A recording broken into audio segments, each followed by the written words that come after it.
Supreme ಕೋರ್ಟ್ನ ಹಾಲಿ ನ್ಯಾಯಮೂರ್ತಿ ಮುಖ್ಯ ನ್ಯಾಯಮೂರ್ತಿಗಳಾದ ಗವಾಯಿ ಅವರು ನವೆಂಬರ್ 23ಕ್ಕೆ ನಿವೃತ್ತರಾಗ್ತಾರೆ ಮುಂದಿನ ತಿಂಗಳು.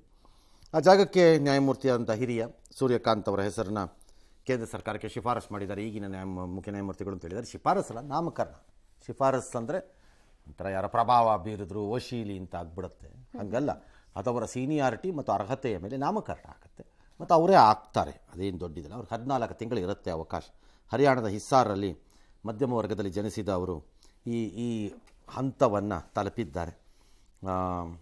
ಆಗತ್ತೆ, ಮುಂದಿನ ತಿಂಗಳಲ್ಲಿ ಆಗತ್ತೆ. ಎಸ್. ಡಿಸಿಎಂ ಡಿಕೆ ಶಿವಕುಮಾರ್ ಅವರ ಮಹತ್ವಾಕಾಂಕ್ಷಿ ಬೆಂಗಳೂರು ಟನಲ್ ಯೋಜನೆಗೆ ವಿರೋಧ ಹೆಚ್ಚಾಗ್ತಾ ಇದೆ. ಲಾಲ್ಬಾಗ್ನಲ್ಲಿ ಸುರಂಗ ರಸ್ತೆ ನಿರ್ಮಾಣವಾದರೆ ಏನೆಲ್ಲ ಹಾನಿ ಆಗುತ್ತೆ ಅಂತ ತೋಟಗಾರಿಕಾ ಇಲಾಖೆ ವರದಿ ನೀಡಲು ನಿರ್ಧರಿಸಿದೆ. ಜಿಯೋಲಾಜಿಕಲ್ ಸರ್ವೆ ಆಫ್ ಇಂಡಿಯಾ ಕೂಡ ಸದ್ಯ ಲಾಲ್ಬಾಗ್ ತೋಟಗಾರಿಕಾ ಇಲಾಖೆ ನಿರ್ದೇಶಕ ಜಗದೀಶ್ ಅವರು ವರದಿಯನ್ನು ಕೊಡ್ತಾರಂತೆ. ಇನ್ನು ವಿಪಕ್ಷ ನಾಯಕ ಆರ್ ಅಶೋಕ್ ಇವತ್ತು ಸುದ್ದಿಗೋಷ್ಠಿ ನಡೆಸಿ ತರಾತುರಿಯಲ್ಲಿ ಟೆಂಡರ್ ಕರಿಬೇಕು, ಕಮಿಷನ್ ಪಡಿಬೇಕು, ಓಡ್ ಹೋಗಬೇಕು, ಅದು ಡಿಕೆ ಶಿವಕುಮಾರ್ ಅವರ ಗುರಿ. ಬರೆದಿಟ್ಕೊಳ್ಳಿ, ಸುರಂಗ ಯೋಜನೆ ಏನಿದೆ ಇದು ಮತ್ತೊಂದು ಎತ್ತಿನ ಹೊಳೆ ಯೋಜನೆ ತರ ಆಗುತ್ತೆ ಅಂತ ಟೀಕಿಸಿದ್ದಾರೆ. ಹೃದಯ ಎಲ್ಲಿದೆ? ಲಾಲ್ಬಾಗ್ ಅಲ್ಲಿದೆ.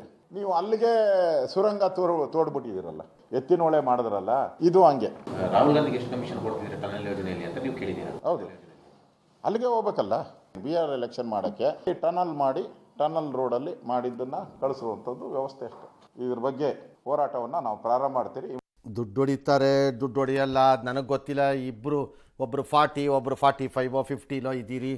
ಹಾಗಾಗಿ ನಿಮ್ಮಿಬ್ಬರಿಗೆ ಗೊತ್ತಿರಬೇಕದು, ನಮಗೆ ಗೊತ್ತಿಲ್ಲ. ಜನಕ್ಕೆ ಪೋಸ್ಟರ್ ಅಂಟಿಸ್ಕೊಂಡವರು ಈಗ ಪೋಸ್ಟರ್ ಅಂಟಿಸ್ಬಿಟ್ಟು ಹೊಡಿತಿರೋ ಗಿರಾಕಿಗಳು, ಲೂಟಿ ಹೊಡೆಯೋ ಎರಡೂ ಲೂಟಿ ಗಿರಾಕಿಗಳೇ ಇವು. ನಮಗೆ ಗೊತ್ತಿಲ್ಲ. ಬಟ್ ನನ್ನ ಕ್ವಶನ್ ಅದಲ್ಲ. ಈಗ ಆಲ್ ರೈಟ್, ಇದು ಬೇಡ ಅಂತ ಇಟ್ಕೊಳ್ಳೋಣ. ಅಲ್ಲಿ ಬೇಡ ಅನ್ನೋಕ್ಕೆ ಒಂದೇ ಒಂದು ರೀಸನ್ ಕಾಣಿಸ್ತಿರೋದು, ಪ್ಯಾರಲಲ್ಲಿ ಮೆಟ್ರೋಗೆ ರನ್ ಆಗ್ತಾ ಇದೆ ಅದು ಅನ್ನೋದೊಂದು ಬಿಟ್ಟರೆ ಇದು ಬೇಡ ಅಂತ ಇಟ್ಕೋತೀರಿ. ಆಲ್ ರೈಟ್, ಇಟ್ಕೊಳ್ಳೋಣ, ಬೇಡ ಅಂತ. ಆಲ್ಟರ್ನೇಟ್ ಏನು? ಓಕೆ, ಆಲ್ಟರ್ನೇಟ್ ಕೊಡದೆ ಬೇಡ ಅನ್ನೋದು ಕೊಡಿ ಬಿಜೆಪಿಯವರು. ಆಮೇಲೆ ಕೊಡಿ, ಕೇಂದ್ರದಿಂದಾನೇ ದುಡ್ಡು ತನ್ನಿ ಅಂತ ಹೇಳಿ. ಕೇಂದ್ರದಿಂದ ದುಡ್ಡು ತನ್ನಿ ಅಂತ ಡಿ ಕೆ ಶಿವಕುಮಾರ್ ಖಂಡಿತಕ್ಕೆಲ್ಲ ಹೇಳೋದು. ಪುಕ್ಕಟ್ಟೆ ಇನ್ನೊಬ್ರು ದುಡ್ಡನ್ನು ಬಿಸಾಕ್ಬಿಡ್ತೀನಿ, ಹಂಚ್ಕೊಂಡು ಹೋಗ್ಬಿಡ್ತೀನಿ, ಓಟ್ ಹಾಕಿಸ್ಕೊಳಕ್ಕೆ ನಾನು ದುಡ್ಡು ಮಾತ್ರ ಯಾರ ಕಡೆಯಿಂದನೋ ತಂದು ಬಿಡ್ತೀನಿ. ನನಗೆ ಇವ್ರು ಒಬ್ಬರೇ ಅಲ್ಲ ಭೂಪತಿ ಇಲ್ಲಿ. ಅದನ್ನು ಯಾವನು ಕೊಡಲ್ಲ. ಕೊಡಬೇಕಾಗಿದ್ದವ್ರು ಕೊಡ್ತಾರೆ, ಇದ್ದಿದ್ದಕ್ಕೆ ಖಾಲಿ ಮಾಡ್ಕೊಂಡು ಹೋಗಿ. ನಿಮ್ಮನ್ನು ಯಾವನು ಗ್ಯಾರಂಟಿ ಮಾಡ್ಕೊಂಡವನು ಏನು ಹೇಳಿದ್ವಾ ನಾವಿಲ್ಲಿ? ಅದು ಬಿಡಿ, ಅದು ನಿಮ್ಮ ಹಣೆ ಬರಹ, ಅನುಭವಿಸ್ಕೊಳ್ಳಿ. ನಾನು ಕೇಳ್ತಿರೋದು ಆಲ್ಟರ್ನೇಟ್ ಇನ್ ಪ್ರಾಜೆಕ್ಟ್ ವೈಸು ಬೆಂಗಳೂರಿಗೆ ಏನಿರುತ್ತೆ?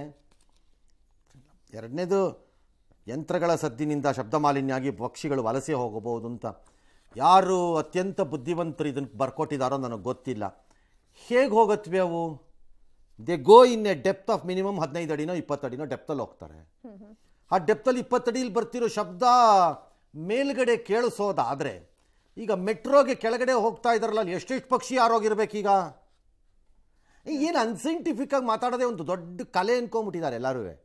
ಮರಗಳ ನಾಶ ಆಗುತ್ತೆ ಅಂತಾರೆ ಸರ್. ಮರಗಳ ನಾಶ ಯಾವ್ಯಾವ ಪ್ರಾಜೆಕ್ಟ್ಗೆ ಬಿಜೆಪಿ ಕಾಂಗ್ರೆಸ್ ಎರಡರಲ್ಲೂ ಇದ್ದಾಗ ಮರಗಳ ನಾಶ ಆಗಿಲ್ಲ ನಿಮ್ಮಲ್ಲಿ? ಮರಗಳನ್ನ ಉಳಿಸ್ಕೊಂಡೇ ಎಲ್ಲ ಆಗಿದೆಯಾ? ಯಾವ್ದು ಎಲ್ಲಿ ಮಾಡಿದ್ದೀರಿ ಎಲ್ಲರೂ? ನೀವೇನು ಮಾಡೇ ಇಲ್ವಾ ಯಾರೂ? ನಂಬರ್ 3 ನನಗೆ ಬೇಕಾಗಿರೋದು ಆಲ್ಟರ್ನೇಟ್ ಪ್ರಾಜೆಕ್ಟ್ ಏನು?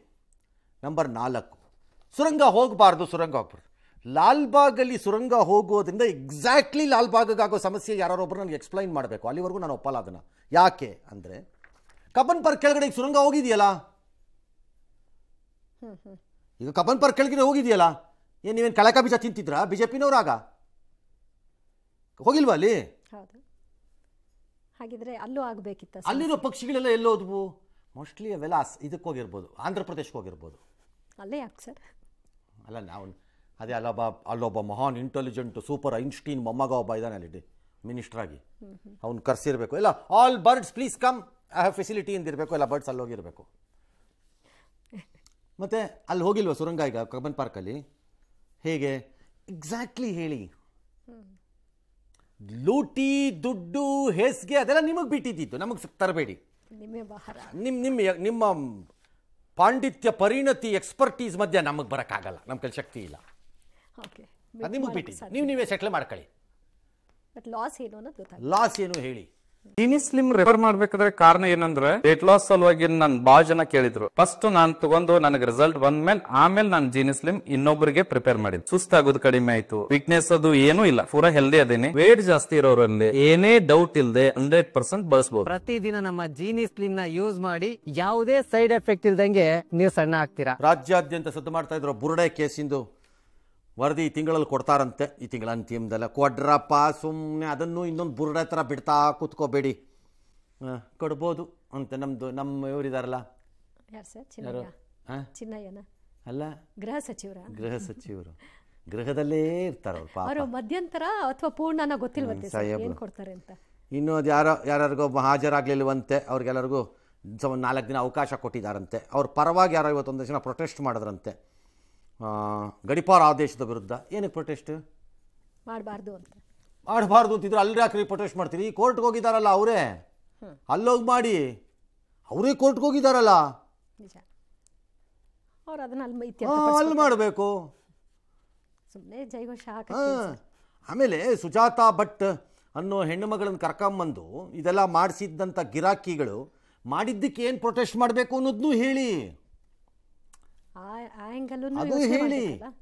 ಇಲ್ದಿದ್ದವ್ರನ್ನ ಸಾಯಿಸಿದ್ದು ಹೆಂಗೆ ಅಂತಾನೂ ಹೇಳಿ, ಇಲ್ಲದೆ ಇರೋ ಜಾಗದಿಂದ ಬುರುಡೆ ತಂದಿದ್ದು ಹೆಂಗೆ ಅಂತಾನೂ ಹೇಳಬೇಕಲ್ಲ. ಅದು ಬಿಟ್ಟು ಉಳಿದದ್ದೆಲ್ಲ ಮತ್ತೆ ಎಸ್ ಅವನ್ನೆಲ್ಲ ಪೊಲೀಸರು ವಶಕ್ಕೆ ತಗೊಂಡ್ರಂತೆ. ಆಲ್ ರೈಟ್, ಅವ್ರಿಗೆ ಬಿಟ್ಟಿತ್ತು. HT ಕೋಟೆ ಸರಗೂರು ತಾಲೂಕಿನಲ್ಲಿ ರೈತ ರಾಜಶೇಖರ್ ಎಂಬಾತ ನಿನ್ನೆ ಹುಲಿ ದಾಳಿಯಿಂದಾಗಿ ಸಾವನ್ನಪ್ಪಿದ್ರು. ಮೈಸೂರಿನ KR ಆಸ್ಪತ್ರೆ ಶವಾಗಾರದಲ್ಲಿ ಇವತ್ತು ಪೋಸ್ಟ್ ಮಾರ್ಟಮ್ ಅನ್ನು ಮಾಡಲಾಯಿತು. ಈ ವೇಳೆ ಶವಾಗಾರದ ಬಳಿ ಈಶ್ವರ್ ಖಂಡ್ರೆ ಬರ್ತಿದ್ದ ಹಾಗೆ ರೈತರು ಘೆರಾವ ಹಾಕಿದ್ರು. ಅರಣ್ಯ ಇಲಾಖೆ ಅಧಿಕಾರಿಗಳನ್ನ ಸಸ್ಪೆಂಡ್ ಮಾಡಬೇಕು ಅಂತ ಒತ್ತಾಯಿಸಿದ್ರು. ರೈತನ ಮೃತದೇಹ ಮೈಸೂರು ತಂದಿಗೆ ಯಾಕೆ ಅಂತ ಜನರು ಆಕ್ಷೇಪವನ್ನು ವ್ಯಕ್ತಪಡಿಸಿದ್ದಾರೆ. ಮೃತರ ಕುಟುಂಬಸ್ಥರಿಗೆ ಸೂಕ್ತ ಪರಿಹಾರ ಕೊಡ್ತೀವಿ ಅಂತ ಹೇಳಿ ಗಲಾಟೆ ಹಾಕ್ತಿದ್ದಾಗೆ ಸಚಿವರಲ್ಲಿಂದ ಹೊರಟ್ಬಿಟ್ರು. ಮೈಸೂರಲ್ಲಿ ಇದ್ರಿ ಅಂತ ಮಾಹಿತಿ ಇತ್ತು, ಹೌದಾ ಸರ್? ಇದ್ದೆ ಅಲ್ವಾ ಸರ್? ಹುಲಿ ದಾಳಿ ಯಾವ್ದಾಗಿತ್ತು ಸರ್? ಆಯ್ತು ಸರ್, ಆಯ್ತು. ಪೊಲೀಸವರು ಈ ಮೃತ ವ್ಯಕ್ತಿನ ಇಲ್ಲಿಗೆ ಯಾಕೆ ಕರ್ಕೊಂಡ್ಬಂದು ಇಲ್ಲಿ ಕರ್ಕೊಂಡು ಬಂದಿದ್ದು ಸರಿಯಲ್ಲ, ಇದ್ರ ಬಗ್ಗೆ ತನಿಖೆ ಮಾಡಿ ಅಂತ ಹೇಳಿದ್ದೇನೆ. ನಿಯಮಾನುಸಾರ 20 ಲಕ್ಷ ರೂಪಾಯಿ ಪರಿಹಾರ ಕೊಡಲಿಕ್ಕೆ ನಾನು ಸೂಚನೆ ಕೊಟ್ಟಿದ್ದೇನೆ. ಇನ್ನು ಹೆಚ್ಚಿನ ಒಂದು ಸಹಕಾರ ಸರ್ಕಾರದಿಂದ ಏನು ಸಾಧ್ಯ. ಅರಣ್ಯಾಧಿಕಾರಿ ಯಾರು ಹುಲಿಗೆ ಹೋಗಿ ಹೇಳಿರಲ್ಲ, ಈ ರೈತನ ಅಟ್ಯಾಕ್ ಮಾಡ್ಬಿಟ್ಟು ಇವತ್ತು ಕ್ಲೋಸ್ ಮಾಡ್ಬಿಡು ಅಂತ ಸುಪಾರಿ ಏನು ಕೊಟ್ಟಿರಲ್ಲ, ಬೋನ್ ಇಟ್ಟಿಲ್ಲ, ಅದನ್ನ ಹಿಡಿಯೋ ಪ್ರಯತ್ನ ಮಾಡಲಿಲ್ಲ ಅಂತ ಅವ್ರ ಕೋಪ ಸರ್. ಅಂದ್ರೆ ಎಲ್ಲಾ ಹುಲಿಗೂ ಬೋನ್ ಇಡಬೇಕಾಗಿತ್ತು ಅಲ್ಲ, ಅದು ಪದೇ ಪದೇ ಬಂದು ಸಮಸ್ಯೆ ಆಗ್ತಾ ಇತ್ತು. ಇರತ್ತಿದ್ದು ಸಮಸ್ಯೆ. ಬಟ್ ಅವ್ರು ಪೋಸ್ಟ್ ಮಾರ್ಟಮ್ ಯಾಕೆ ಅಲ್ಲಿಗೆ ತಂದ್ರು ಅಂತ ಅರ್ಥ ಆಗ್ತಿಲ್ಲ. ಇವನು ಕೇಳಿದ್ರೆ ನಂಗೆ ಗೊತ್ತಿಲ್ಲ ಅಂತಾರೆ, ಜನ ಕೇಳಿದ್ರೆ ಗಲಾಟೆ ಆಗುತ್ತೆ ಅಂತ ಕರ್ಕೊಂಡು ಬಂದಿದ್ದಾರೆ. ತಪ್ಪದು, ತರಬಾರ್ದಾಗಿತ್ತು. ಹುಬ್ಬಳ್ಳಿ ಕಿಮ್ಸ್ನಲ್ಲಿ ಗದಗ ಜಿಲ್ಲೆಯ ನವಲಗುಂದದ 1.5 ವರ್ಷದ ಯಾರೋ ಬಾಲಕಿ ತಸ್ಮಿಯಾ ಅಂತೆ ಗುಲಗಂಜಿ ಗಿಡದ ಎಲೆ ತಿಂದು ಅಸ್ವಸ್ಥರಾಗಿದ್ದಾಳೆ ಪಾಪ. ಸರಿ, ಆಕೆಯನ್ನು ತಂದೆ ಕರ್ಕೊಂಬಂದು ಆಸ್ಪತ್ರೆಗೆ ಸೇರಿಸಿದ್ದಾರೆ. ಅವ್ರು ಯಾವುದಾದ್ರು ಇಂಜೆಕ್ಷನ್ ಇಲ್ಲ ಅಂತ ಹೇಳಿ ಸಿಬ್ಬಂದಿ ಇದೊಂಚೂರು ತಂದು ಕೊಡಿಪ್ಪ ಅಂದಿದ್ದಾರೆ. ಅವರು ರಾತ್ರಿ ಎಲ್ಲ ಹುಬ್ಬಳ್ಳಿನಲ್ಲಿ ಎಲ್ಲ ಮೆಡಿಕಲ್ ಶಾಪ್ಗೂ ಓಡಾಡಿದ್ದಾರೆ ಪಾಪ, ಎಲ್ಲೂ ಇಂಜೆಕ್ಷನ್ ಸಿಕ್ಕಿಲ್ಲ. ನೋಡಿ, ಅವರು ರನ್ನಿಂಗ್ ಮಾಡ್ತಾ ಇದ್ದಾರೆ ಪಾಪ, ತಂದೆ ದಾವುಲ್ ಸಾಬ್ ಅಂತೆ. ಸರಿ, ಆಮೇಲೆ ಇದು ನಮ್ಮ ಬರೋಕ್ಕೆ ಸ್ಟಾರ್ಟ್ ಆಯ್ತಲ್ಲ ಮೀಡಿಯಾನಲ್ಲೆಲ್ಲ. ತಕ್ಷಣ ಆಸ್ಪತ್ರೆಯವರು, ಹೌದಾ ಇನ್ನೂ ವರದಿ ಕೊಟ್ಟಿಲ್ವಲ್ಲ. ಅಯ್ಯೋ ಅಯೋಗ್ಯರನ್ನ ತಂದು ನಾಲಿಗೆ ಹಾಗೆ ಸೀದೋಗ್ಬಿಡ್ಬೇಕು ಇವ್ರುಗಳಿಗೆಲ್ಲ. ಯಾರ್ಯಾರು ಮಾಡಿದಾರೋ ಅವರು. ನಿಮ್ಮ ಮನೇಲಿರೋರೆಲ್ಲ ಸಾಯ್ಬೇಕು ಆ ಥರ. ಬಡ್ಕೊಂಡ್ವಿ ಅವತ್ತು. ಕ್ಲೋಸ್ ಮಾಡಬೇಡಿ ಶಾಪ್ಗಳನ್ನು, ಹಾಸ್ಪಿಟ್ಲ್ಗಳ ಒಳಗಡೆ. ಅಯೋಗ್ಯರ ನಿಮಗೆ ಕೊಡಕ್ಕಾಗಲ್ರಪ್ಪ ಔಷಧಿನ ಅಂತ. ಈಗ ಜನ ಕೈಗೆಟ್ಟೋಗೋ ರೀತಿಯಲ್ಲೇ ನಮಗೆ ಸಿಗುತ್ತೆ ಅಂತ ನಾವೇ ಫ್ರೀ ಕೊಡ್ತೀವಲ್ಲ. ಅಯ್ಯೋ, ಬುರುಡೆ ದಾಸ ತಗೊಂಬಂದು ಮಂತ್ರಿ ಯಾರ ಕಂಪ್ಲೀಟ್ ಬುರುಡೆ. ಈಗ ನಾವು ಬರ್ಕೊಟ್ಟಿಲ್ಲ ಅಂತಂದು, ಬರ್ಕೊಡದೆ ಇದ್ರೆ ಅವನು ತಂದೆ ಆದವನು ರಾತ್ರಿ ಎಲ್ಲ ಇಲ್ಲ ಎಕ್ಸಸೈಸ್ ಮಾಡ್ತಿದ್ದ ಪಾಪ. ಅವನು ಮ್ಯಾರಥನ್ಗೆ ಹೋಗೋಕ್ಕೆ ಮಾನ ಮರ್ಯಾದೆ ಲಜ್ಗೆಟ್. ಜನ ರಸ್ತೆಯಲ್ಲಿ ಸಾಲಾಗಿ ನಿಂತ್ಕೊಂಡು ಕ್ಯಾಕರ್ಸ್ ಉಗಿಬೇಕು ಇಂಥವ್ರುಗಳಿಗೆಲ್ಲ. ಒರೆಸ್ಕೊಳ್ಳೋಕ್ಕೂ ಟೈಮ್ ಕೊಡಬಾರ್ದು, ಅಷ್ಟು ಉಗಿಬೇಕು. ಅಯೋಗ್ಯರನ್ನು ತೊಗೊಂಬಂದು, ಆಯ್ತಪ್ಪ ನಿಮ್ಮ ಹತ್ರ ಔಷಧಿ ಇಲ್ಲ ಅನ್ನೋದು ನಾನು ಒಪ್ಕೋತೀನಿ, ಇಲ್ಲದೆ ಇರ್ಬೋದು, ನೀವೆಲ್ಲಿಂದ ತರ್ತೀರಿ ಪಾಪ. ಅವ್ರ ಡಾಕ್ಟ್ರೋ ಇನ್ನೊಬ್ಬರೋ ಮತ್ತೊಬ್ಬರೋ ಯಾರಾಗಲಿ, ನೀವೆಲ್ಲಿಂದ ತರ್ತೀರಿ? ನಿಮ್ಗೆ ಔಷಧಿ ಕೊಡ್ತಾ ಇದ್ರೆ ಸರ್ಕಾರದವರು. ನಂಗೆ ಓಡಾಡ್ಕೊಂಡು ಬಂದ ಮೇಲೂ ನಾವು ಬರದೇ ಕೊಟ್ಟಿಲ್ವಲ್ಲ ಅನ್ನೋ ಡ್ರಾಮಾ ಮಾಡ್ತಿರಲ್ಲ. ಬರಬಾರ್ದು ರೋಗ ಬಂದು ಸಾಯ್ಬೇಕು ಎಲ್ಲರೂ ಇವ್ರುಗಳು. ಹೇಳ್ತೀನಿ, ಅವತ್ತು ಅಷ್ಟು ಹೇಳಿದ್ವಿ, ಬೇಡ ಜನ ನೀವು ಫ್ರೀ ಕೊಟ್ಟಿದ್ದು ತಗೋತಾರೆ. ನೀವು ಫ್ರೀ ಕೊಡೋಕ್ಕಾಗದೇ ಇದ್ದಿದ್ದನ್ನು ಅಲ್ಲಿ ದುಡ್ಡು ಕೊಟ್ಟು ತಗೋತಾರೆ, ಸಿಗದೇ ಇದ್ದಿದ್ದನ್ನು ಅಷ್ಟೇ. ನಿಮ್ಗೆ ಆಗೋ ನಷ್ಟ ಏನು? 15x15 ಒಂದು ಅಂಗಡಿ ಜಾಗ ಬಿಟ್ಬಿಡ್ರಪ್ಪ ಬ್ಯಾಡ್ರಪ್ಪ ಅಂತ. ಜನಕ್ಕೆ ಅನುಕೂಲ ಆಗೋದಕ್ಕಿಂತ ಇಷ್ಟೇ ಇಂಪಾರ್ಟೆಂಟ್ ಆಯಿತು. ಅಯೋಧ್ಯೆಯಲ್ಲಿ ರಾಮ ಮಂದಿರದ ಉಳಿದ ಎಲ್ಲ ಕಾರ್ಯಗಳು ಈಗ ಪೂರ್ಣಗೊಂಡಿದೆ. ನವೆಂಬರ್ 25ನೇ ತಾರೀಕು ಅಲ್ಲಿ ಪ್ರಧಾನಮಂತ್ರಿಗಳು ಧ್ವಜಾರೋಹಣವನ್ನು ಮಾಡ್ತಾರೆ. ಅಂದರೆ ಇನ್ನು ಬಾಕಿ ಏನಿತ್ತು ಅದೆಲ್ಲ ಮುಗಿದಿದೆ.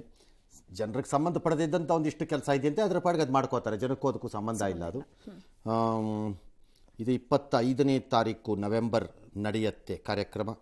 ಒಂದು 5-6 ಸಾವಿರ ಜನ ಇರ್ತಾರಂತೆ ಅತಿಥಿಗಳು. All right.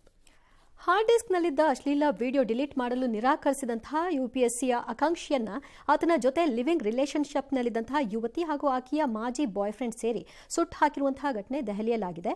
ಗಾಂಧಿ ವಿಹಾರದ 4ನೇ ಮಹಡಿಯಲ್ಲಿ ಮೃತ ರಾಮಕೇಶ್ ಮೀನಾ ವಾಸವಾಗಿದ್ದ. ಅಕ್ಟೋಬರ್ 6ನೇ ತಾರೀಕು ಆತ ಸಾವನ್ನಪ್ಪಿದ್ದ. ಇದರಲ್ಲಿ ಆಕೆಯ ಪಾತ್ರ ಇರೋದು ಖಾತ್ರಿಯಾಗಿದೆ. ಯಾಕೆ ಅಂತ ವಿಚಾರಣೆ ಮಾಡಿದಾಗ ಆತ ಪ್ರೈವೇಟ್ ವಿಡಿಯೋಗಳನ್ನ ಇಟ್ಕೊಂಡಿದ್ದ, ಡಿಲೀಟ್ ಮಾಡೋದ್ರ ಮಾಡಿರಲಿಲ್ಲ. ಈ ಹೆಣ್ಣುಮಗಳು BSc ಫೊರೆನ್ಸಿಕ್ ಸೈನ್ಸ್ ಓದಿದಾಳಂತೆ. ಸ್ಟೂಡೆಂಟ್. ಸೊ ಅದರ ಜ್ಞಾನವನ್ನು ಬಳಸಿಕೊಂಡು ಈ ಕೆಲಸ ಮಾಡಿದಾಳಂತೆ. ಅವನನ್ನು ಉಸಿರು ಕಟ್ಟಿಸಿ ಸಾಯಿಸಿ ಮೈಗೆಲ್ಲ ತುಪ್ಪ ಹಾಕಿ ಎಣ್ಣೆ ತುಪ್ಪ ಎಲ್ಲ ಸವರಿ ಎಲ್ಲ ಮಾಡಿ ಆಮೇಲೆ ಅವನಿಗೆ ಆಲ್ಕೋಹಾಲ್ ಏನೋ ಹಾಕಿ ಅಲ್ಲಿ ಮತ್ತೆ ಬರೆಸಿ ಗ್ಯಾಸ್ ಓಪನ್ ಮಾಡಿ ಅದಕ್ಕೆ ಬೆಂಕಿ ಹತ್ಕೊಳ್ಳೋ ಹಂಗೆ ಮಾಡಿ 1 ಗಂಟೆ ಆದಮೇಲೆ ಆ ಸಿಲಿಂಡರ್ದು ಬ್ಲಾಸ್ಟ್ ಆಗೋ ಹಂಗೆ ಮಾಡಿ ಎಲ್ಲ ಮಾಡಿ ಹೋಗಿದ್ದಾರೆ. ಇವಳು ಲವ್ ಮಾಡಿದವರು ಅನುಭವಿಸ್ಬೇಕು. ಲವ್ ಆರಂಭದಲ್ಲಿ ಪರಸ್ಪರ ಮಾಡೋರಿಗೆಲ್ಲ ಇವತ್ತು ಲವ್ ಯಾವುದು, ಇನ್ನೊಂದೇನು, ಬರೀ ದೇಹದ ಆಕರ್ಷಣೆ ಏನು ಅರ್ಥವಾಗ್ತಿಲ್ಲ. ಅಯ್ಯೋ ಮಯ್ಯ ಇದಿದೆಯಲ್ಲ, ಚುಚ್ಕೊಳ್ಳಿ. ಎಸ್. ಆರಂಭದಲ್ಲಿ ಪರಸ್ಪರ ಸಮ್ಮತಿ ಮೇರೆಗೆ ಇಬ್ಬರ ನಡುವೆ ಸಂಬಂಧ ಚೆನ್ನಾಗಿದ್ದು ಕೊನೆಗೆ ಯಾವುದೋ ಕಾರಣಕ್ಕೆ ಸಂಬಂಧ ನಿರಾಸೆಯಲ್ಲಿ ಅಂತ್ಯಗೊಂಡ್ರೆ ಅದು ಅಪರಾಧವಲ್ಲ ಅಂತ ಕರ್ನಾಟಕ ಹೈಕೋರ್ಟ್ ಮಹತ್ವದ ತೀರ್ಪನ್ನು ಕೊಟ್ಟಿದೆ. ಮಹಿಳೆಯೊಬ್ಬರು ಡೇಟಿಂಗ್ ಆ್ಯಪ್ನಲ್ಲಿ ಪರಿಚಯವಾಗಿದ್ದಂತಹ ಸಂಪ್ರಾಸ್ ಆಂಥೋನಿ ಎಂಬಾತನ ಜೊತೆ 1 ವರ್ಷಗಳ ಕಾಲ ಆತ್ಮೀಯವಾಗಿದ್ದಂತೆ. ಆನಂತರ ಬೇರ್ಪಟ್ಟಿದ್ರು. ಇದೇ ವಿಷಯವಾಗಿ ಆಕೆ ಕೋರ್ಟ್ಗೆ ಹೋಗಿದ್ರು. ಆಕೆ ಅತ್ಯಾಚಾರದ ಕೊಟ್ಟಿದ್ಲು. ನ್ಯಾಯಮೂರ್ತಿಗಳೇನು ಹೇಳ್ತಾರೆ, ಭಾಳ ಚೆನ್ನಾಗಿ ಹೇಳಿದ್ದಾರೆ, ಇದನ್ನ ತುಂಬ ಚೆನ್ನಾಗಿ ಹೇಳಿದ್ದಾರೆ ನಾಗಪ್ರಸನ್ನ ಅವರು ನ್ಯಾಯಮೂರ್ತಿಗಳು. ಇನ್ಸ್ಟಾಗ್ರಾಮಲ್ಲಿ ಇಬ್ಬರು ಚಾಟ್ ಮಾಡಿರೋದನ್ನು ನೋಡಿದ್ರೆ ಅಸಹ್ಯ ಆಗತ್ತೆ. ಅಷ್ಟು ಕೆಟ್ಟ ಅಭಿರುಚಿನಲ್ಲಿ ಚಾಟಿಂಗ್ ಮಾಡಿದ್ದೀರಿ. ಅದನ್ನು ಮರೆಮಾಚಿಬಿಟ್ಟು ಪೊಲೀಸ್ನವ್ರ ಕೈಲಿ ಆರೋಪ ಪಟ್ಟಿ ಹಾಕಿಸ್ತೀರಿ ನೀವು. ಅದನ್ನು ಓದ್ಬಿಟ್ರೆ ಅದನ್ನು ಅತ್ಯಾಚಾರ ಅಂತ ಯಾವನ್ ಕರೆಯೋಕ್ಕಾಗತ್ತೆ ಅಂತ ರೇಪ್ ಕೇಸ್ ಏನಿತ್ತು ಅದನ್ನೇ ರದ್ದು ಮಾಡಿದ್ದಾರೆ. ಭಾಳ ಒಳ್ಳೆ ಜಡ್ಜ್ಮೆಂಟ್ ರೀ ಇದು ನನ್ನ ಪ್ರಕಾರ. ಎಸ್. ಬೀದಿ ನಾಯಿಗಳ ವಿಚಾರದಲ್ಲಿ ಪ್ರಮಾಣ ಪತ್ರ ಸಲ್ಲಿಸದ ರಾಜ್ಯಗಳಿಗೆ ಸುಪ್ರೀಂ ಕೋರ್ಟ್ ಬಿಸಿ ಮುಟ್ಟಿಸಿದೆ. ಅಫಿಡವಿಟ್ ಸಲ್ಲಿಸಲು ವಿಫಲವಾದ ಕಾರಣ ಪಶ್ಚಿಮ ಬಂಗಾಳ, ದೆಹಲಿ ಮತ್ತು ತೆಲಂಗಾಣ ಹೊರತುಪಡಿಸಿ ಕರ್ನಾಟಕ ಸೇರಿ ಎಲ್ಲಾ ರಾಜ್ಯಗಳ ಮುಖ್ಯ ಕಾರ್ಯದರ್ಶಿಗಳಿಗೆ ಸಮನ್ಸ್ ಏನಂತ ಪ್ರಾಣಿಗಳ ಜನ ನಿಯಂತ್ರಣ ನಿಯಮಗಳ ಬಗ್ಗೆ ಅಭಿಪ್ರಾಯ ತಿಳಿಸಿಂತ ಆಗಲ್ಲ ಅಂತ ಬರ್ಕೊಡ್ರಪ್ಪ. ಎಲ್ಲ ರಾಜ್ಯಗಳು ಸುಪ್ರೀಂ ಕೋರ್ಟ್ ಕೇಳ್ತಾರೆ ಅಂತ ಎದರ್ಕೊಂಡು ಏನೇನೋ ಬರೆಯಕ್ಕೆ ಹೋಗಬೇಡಿ. ಆಗಲ್ಲ, ಅದಗಳ ನಿಯಂತ್ರಣ ಸಂತಾನ ಹರಣ ನಿಯಂತ್ರಣ ಆಗಲ್ಲ ಅಂತ ಬರ್ಕೊಡಿ. ಈ ಹಿಂದೆನೂ ಪ್ರಯತ್ನ ಆಗಲ್ಲ, ಅದು ಸುಮ್ಮನೆ ಕೋರ್ಟ್ ಹೇಳ್ತಾರೆ ಅಂದ್ಬಿಟ್ಟು ಕೇಳಬೇಡಿ ಅದನ್ನ. ಅದು ಕೋರ್ಟ್ ಪ್ರಾಕ್ಟಿಕಲ್ ಆಗಿಲ್ಲ. ಕೋರ್ಟ್ ಈ ವಿಚಾರದಲ್ಲಿ ಮಾನ್ಯ ಸುಪ್ರೀಂ ಕೋರ್ಟ್ ಆದರೂ ಸರಿ, ಯಾವ ಕೋರ್ಟ್ ಆದರೂ ಸರಿ, ಪ್ರಾಕ್ಟಿಕಲ್ ಆಗಿಲ್ಲ ಈ ವಿಚಾರದಲ್ಲಿ. ಹಂಗಾಗಿ ಅದನ್ನೇ ಬರ್ಕೊಡ್ಬೇಕು ಅಫಿಡವಿಟ್ ಅಲ್ಲಿ. ಆಗಲ್ಲ ಸರ್, ದಯವಿಟ್ಟು ಕ್ಷಮಿಸ್ಬಿಡಿ ಸರ್, ನಮ್ಮ ಕೈಲಿ ಆಗಲ್ಲ ಸರ್ ಇದು ಅಂತ ಅಲ್ವಾ. ಅದೇ ಪೀಠನೇ ಹೇಳಿದೆ, ಮತ್ತೆ ಅಲ್ಲಿ ನಾಯಿ ದಾಳಿಗೆ ಬಲಿ ಆಗ್ತಿದೆ ನೋಡಿ. ಪ್ರಪಂಚ ಅಲ್ಲ, ಪ್ರಪಂಚ ಏನು, ನೀವು ಆರ್ಡರ್ ಕೊಟ್ಟ ಮೇಲೂ ಏನಾದರೂ ಅದೇ ಆರ್ಡರ್ ಕೊಟ್ಟರು ನೀವು ಪ್ರಪಂಚ ನೋಡೋದೆ. ಯಾರೋಗ ಬೀದಿ ನಾಯಿನ ಕಂಟ್ರೋಲ್ ಮಾಡೋಕ್ಕಾಗತ್ರಪ್ಪ, ಯಾರ ಕೈಲೂ ಆಗಲ್ಲ. ಮಿರರ್ ಇಲ್ಲದೆ ಯಾರೋ ಟ್ರಾಫಿಕ್ ಹುಡುಗ ಹೋಗ್ತಿದ್ದಂತೆ ಬೆಂಗಳೂರಿಂದ ಯಾವುದೋ ಊರಿಗೆ, ಅವನನ್ನು ರಸ್ತೆಯಲ್ಲಿ ನಿಲ್ಲಿಸಿದ್ದಾರೆ ಇದರಲ್ಲಿ, ಎಲ್ಲಿ ತುಮಕೂರಲ್ಲೆಲ್ಲ. ಅವ್ನು 2 ಮಿರರ್ ಇಲ್ಲ, ಫೈನ್ ಕಟ್ಟು ಅಂದಿದ್ದಾರೆ. ಓಕೆ, ನೀವು ರಸೀತಿ ಕೊಡಿ, ನಾನು ಫೈನ್ ಕೋರ್ಟಲ್ಲಿ ಕಟ್ತೀನಿ, ನಂತರ ದುಡ್ಡು ಇಲ್ಲ ಅಂದ್ಯಾನೆ. ಪೊಲೀಸ್ನವರು, ಲೇಡಿ ಪೊಲೀಸ್ ಯಾರೋ ಮೇಡಮ್ಮು, ಇಲ್ಲೇ ಕಟ್ಟಬೇಕು ನೀನು ಅಂತಂದು ಗಲಾಟೆ ಆಗಿದೆ. ಅವನಲ್ಲೇ ಪ್ರೊಟೆಸ್ಟ್ ಮಾಡಿದ್ದಾನೆ ರೋಡ್ ಮಧ್ಯ ಕೂತ್ಕೊಂಡು. ಒಂದಷ್ಟು ಟ್ರಾಫಿಕ್ ಜಾಮ್ ಆಗಿದೆ. ಅದಕ್ಕೆ ಪೊಲೀಸ್ನವರು ಅವನ ಮೇಲೆ ಕರ್ತವ್ಯಕ್ಕೆ ಅಡ್ಡಿ ಪೊಲೀಸರಿಗೆ, ಸಾರ್ವಜನಿಕರಿಗೆ ತೊಂದರೆ ಹಿನ್ನೆಲೆಯಿಂದ ಈ ಯಾರ್ಯಾರು ಪೊಲೀಸ್ ಇದ್ದಾರೆ ನೀನು ಬಾಯಿ ಇಲ್ಲಿ, ನಾನು ಯಾವ್ದಾದ್ರು ಒಂದು ಅಡ್ವೊಕೇಟ್ ಕೊಡ್ತೀನಿ ನಿನಗೆ, ಆ ಪೊಲೀಸ್ನವ್ರ ಮೇಲೆ ರಿವರ್ಸ್ ಕೇಸ್ ಹಾಕೋಣ. ಏನಂತ ಸರ್? ಯಾವುದು ಪೊಲೀಸರ ಕರ್ತವ್ಯಕ್ಕೆ ಅಡ್ಡಿ? ನೀವೇ ದಗಾಕೋರ್ತನ ಮಾಡಿರೋದು. ಇದರಲ್ಲಿ ಕೋರ್ಟಲ್ಲಿ ಕಟ್ಟಬಾರ್ದು ಅಂತ ಎಲ್ಲಿದೆ ಕಾನೂನಲ್ಲಿ? ಅದಕ್ಕೊಂದು ಅವಕಾಶ ಎಲ್ಲಿದೆ? ನೋಟಿಸ್ ಕೊಟ್ಬಿಡ್ಬೇಕಾಗಿತ್ತು. ಅಲ್ಲೇ ಕೊಡಬೇಕು ಅಂತ ಹೇಳಕ್ಕೆ ನಿಮ್ಮ ತಾತನ ಮನೆ ಆಸ್ತಿನ ಅದು? ಏನು ಮೇಡಮ್, ಯಾರನ್ನ ಕೇಳಿ ಹಾಕಿಸ್ಕೊಂಡ್ರಿ ಇಲ್ಲಿ ಪೋಸ್ಟಿಂಗ್ ಹಂಗಾರೆ? ಯಾರ್ರೀ ನಿಮ್ಗೆ ಹಾಕೋದವರು ಆಫೀಸರ್? ನಿಮ್ಮನ್ನು ಯಾರ್ರೀ ಅದು? SP ಸುಮ್ಮನೆ ಬಿಟ್ಟಿದ್ದೀರಿ ಇದನ್ನು. ಮತ್ತು ಅವನು ಏನು ಮಾಡಬೇಕಾಗಿತ್ತು? ಅವನು ಬೈಕನ್ನು ನೀವು ಮಾರ್ಕೊಳ್ಳಿ ಅಂತ ಹೇಳಬೇಕಾಗಿತ್ತಾ ಇನ್ಸ್ಪೆಕ್ಟರ್ಗೆ? ಹಂಗಾರೆ ಅವನೇನು ಮಾಡಬೇಕಾಗಿತ್ತ ಹುಡುಗ? ಅರೇ ಅವನು ಕಟ್ಟದೇ ಇಲ್ಲ ಅಂದಿದ್ದಿದ್ರೆ ಬೇರೆ.